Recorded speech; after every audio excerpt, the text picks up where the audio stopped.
Hi guys, welcome back. In this video we're going to discuss the uses of the Edge Flange feature. If you watched my previous video on base flanges, which is probably the most common feature, we showed how to make a part like this. Okay, basically extruding a 2D sketch into a sheet metal part. And so I used the base flange feature to create the part we're looking at here. And now we're just going to go ahead and add some edge flanges to it. I would say the edge flange feature is probably the second most commonly used sheet metal feature in SolidWorks. So it's something that I use all the time. So let's go ahead and come over here and select the edge flange feature, which is this tool right here. Okay. And then the first thing it's going to want you to do is select the edges where you want to add your flanges. You can select multiple edges. So we're just going to go and start selecting these edges now, and then we'll just click out here to place that flange, and we'll do the same thing on this side to select an edge. Now I do want to point out that you can select either of these edges, so the inside or the outside, it doesn't matter, it's still going to create the edge flange feature for you. Okay, so now that we have those two edges selected, if we wanted to, we could flip the direction of the flange by clicking on these arrows. Okay, if we want that one to go that way, maybe if we want both of them to go to the inside, we could do that too. So for now, we're just going to go ahead and leave them both to the outside. You could also drag the manipulator here if you want to go longer or shorter to manually manipulate that. I typically will set that information over here though, because it's more exact finite control of the dimensions. So let's go ahead and move back on over here. We're just going to go through the basics of what we see here.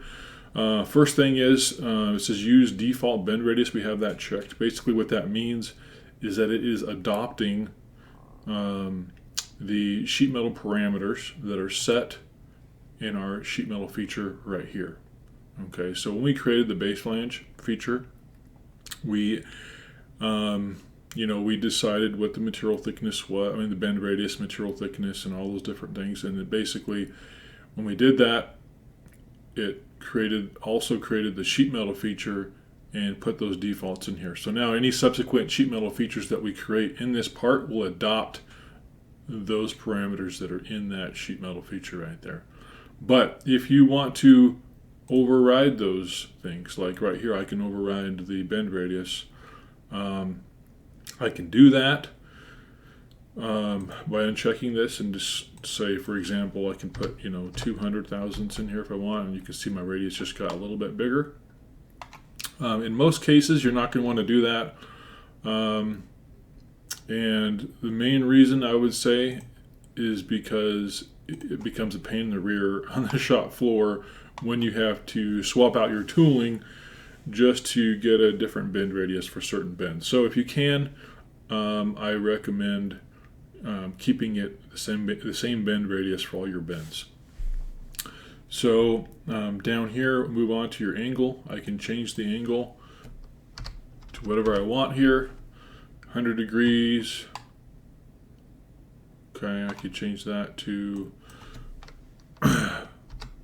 45. And what basically that dimension, what it's referencing, what it's measuring to, is the degree of bend from flat. So basically this angle right here, how much is it having to bend angle-wise from the flat? So 45 degrees in this case. This right here, this is a really handy feature, but we're not going to go into it in detail for this video, but basically it allows you to reference other pre-existing geometry to set this angle. Okay, now down here, the flange length. This is something that I use quite often. So let's go ahead and change this back to 90 to kind of simplify things here moving forward. Okay, there we go. Okay, so what this is, this flange length area, obviously you set your length of your flange. We can go ahead and set it to 2 inches. for this. In this, now if I wanted to flip the direction, I could do that right here as well. You know, if I want to do it just for one particular bend, I could select that bend up here, and you'll see it'll just move that one. Now, as we discussed previously, I can also flip that direction just by clicking on that arrow. Right here where it says blind, basically it just you know, it's a blind dimension. So if I want 2 inches, I put in 2 inches. But if you have pre-existing geometry that you want to reference, I can say up to vertex, and then it's going to allow me here to select something else over here on the geometry. So if I already had a flange in there that I wanted to reference, I could click the edge or a corner point or something like that, and it'll just go up to that point and stop. So that's how you can create some in-context features here. We're going to go ahead and go back to blind on that because we have a really simple part. We don't really have any other features to reference at this point. Somehow that got changed. We're going to go ahead and change that back to 2 inches. Okay, we're gonna flip these back. It's all getting weird on me here. This thing's getting all messed up. Let's go back here, change that to 2 inches, and there we go. All right. Moving on. Right here, these icons basically allow you to tell SolidWorks what you want that 2 inches to reference. Okay, so that flange length, you could decide that you want that flange length to reference this outside surface, which is what we have it set to right now, the outside of the bend. If I were to change that to this one right here, which is inner virtual sharp, you can see the flange length gets longer because now the 2 inches is referencing this surface right here, which is considered the inside of the bend. Okay. Now you also have a third option here, tangent to bend. So if you were doing a bend other than 90, and if you look really close at the icon, you can see what the actual dimension's going to. So if you want that 2 inches to represent not a virtual sharp, not an inside, but actually going to the tangent of the bend, which is different, then you could use that one there. Now, the tangent of the bend, that's also going to be determined by what your bend radius is. So you'll have to just be aware of that as you change your bend radius, this will be changing. But that's something you can experiment with to see exactly how that works. We're going to go ahead and change it back to the outer virtual sharp here, because that's what I typically use, because that's how the guys measure parts in the shop. Is they typically measure to an outside apex point, if it's anything other than 90. So moving on to the flange position section, we're going to go ahead and zoom in on a bend radius section here so you can kind of see what happens when we change these options. So default material inside, as you can see, the material, basically we're setting the location of the bend in reference to the pre-existing flange here. So we have it set right now to material inside. As you can see, this material thickness is to the inside of this surface of the pre-existing flange. If we were to change it to outside, it moves it so that the inside of the material is now in line with this face right here. So the material thickness is to the outside of that pre-existing flange. Now I can also change it to bend outside. As you can see, it places the entire bend to the outside. Now I would be really careful about using this particular option because it references your bend radius. Okay, because the bend is being placed to the outside. If I were to change my bend radius, right now it's set to 104, but if I were to change that to something else, it's actually going to change the location of my flange. And so you might get some unexpected results if you have your flange position set to bend outside. But there are some circumstances where that's the best way to go. You just have to be aware and remember that that's what you did so that you can adjust your flange location accordingly. This bend from virtual sharp, That comes into play mostly when you're dealing with bends that are not 90 degrees. So over bends, under bends, it's going to place your bend referencing the virtual sharp of the part. And then you have tangent to bend.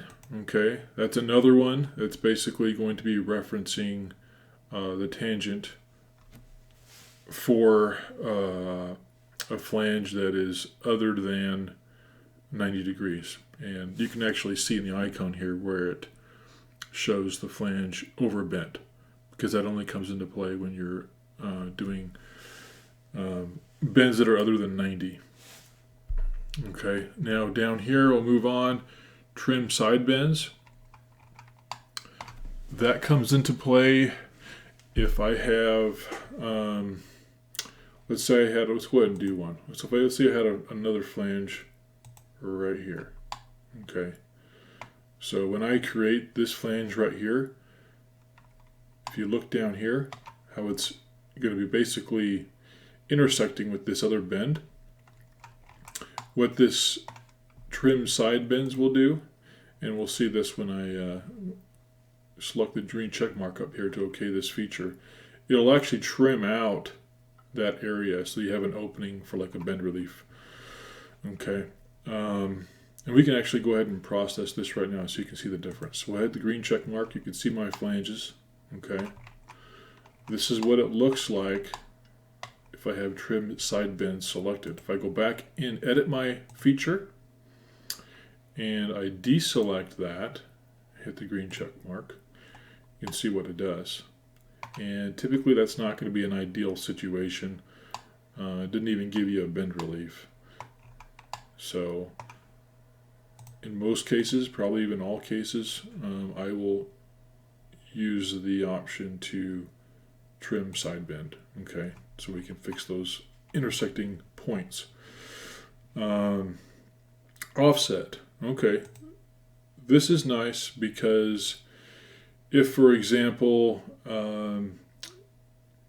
you want to move your flange, the flange surface out, you can do that. So as you right now it's set to almost 400 thousandths, but we'll go ahead and set it to 1/2 inch, and you can watch on the screen how it's changing the location of my flange, which is nice. So basically what it's doing is it's adding this section right in here. Okay, which comes in handy sometimes when you're trying to move your flanges around and make adjustments and whatnot. For right now, we're going to go ahead and uncheck that though. Okay. Oh, I should also mention, yes, you do have some options in here. You could flip that. Okay, so it actually, instead of making your flange longer or placing your flange further out, it actually will bring it in. So you can go either direction. Okay, and you can also reference pre-existing geometry. So you can, if you already have a flange in an assembly or a pre-existing flange in this part that you want to reference and make sure that the flanges just go up to each other, then you can reference those other the other geometry. Okay, and you can even do an offset from a pre-existing surface. So it gives you a lot of different options with that tool, so it can come in real handy. Okay, but for now we'll go ahead and uncheck that, and we're also going to come back over here and leave this to material inside, which is what I typically use. Typically it's going to be either material inside or material outside.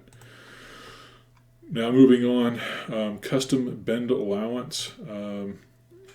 This, without selecting that check mark, it's going to adopt whatever your bend allowance or bend deduction settings are in your main sheet metal feature here. But for example, if this was a different angle, 45 whatever, that's going to have a different bend deduction. So if you're using anything other than K factor or a formula, you know, if you're setting your bend deduction to a specific number, then you're going to want to override that here. And you can do that here, or I'll show you one other place you can do it just real quick. I'm going to go ahead and accept this. You can come over here on a bend, any bend, and select the bend. Click on Edit Feature, and this is going to pop up and allow me to click on this custom bend allowance, and I can set that there too. So those are the two ways you can do a custom bend deduction. But for right now, let's go back into the edge flange feature. Okay, and since these are 90-degree bends, there's no reason for us to override that. So we're just going to go ahead and leave that. Now down here, custom relief type. All right, so just like with the bend allowance, you have bend relief settings set in your main sheet metal feature up here, but for some reason, if you wanted to come down here and change it so that you are using a different style bend relief, then you can do that. And you can change the bend relief ratio. If you're using the bend relief ratio, you can do that. So you can override a lot of things here. But for right now, we'll go ahead and select OK, and you can see all the flanges that we created. Now let's say right now they're all set to the same length, but let's say we want one of these flanges to be an inch longer or shorter. If we expand our sheet metal feature here, we'll see there's a sketch for every single one of these flanges that represents that sketch. So if I went into one of these, did an edit sketch, okay, Control 8 to look straight onto that sketch, I can come in here and now change it to whatever I want. So I could drag that down, go ahead and throw a dimension on there, okay, accept that, hit OK. Now you can see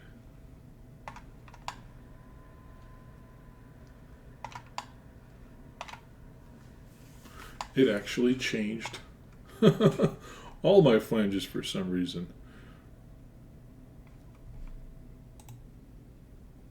Alright, so we'll go ahead and accept that, all these settings, and look at our sheet metal part. There it is.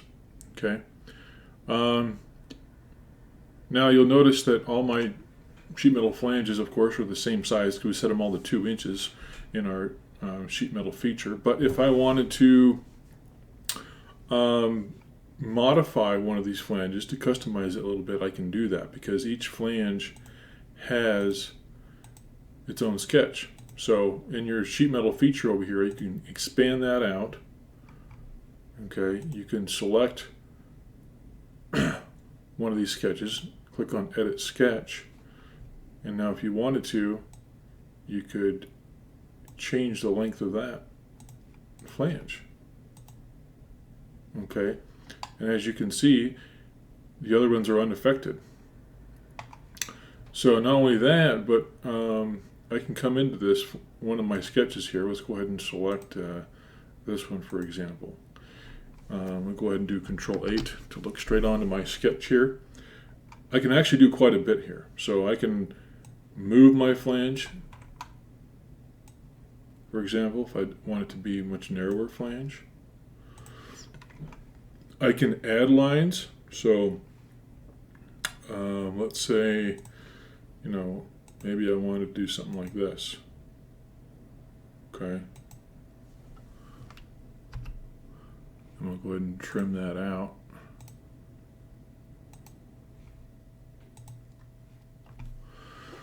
And let's say this right now is set to vertical, but we can change that, remove that vertical relation, and now it'll let us do that. So we can manipulate these sketches.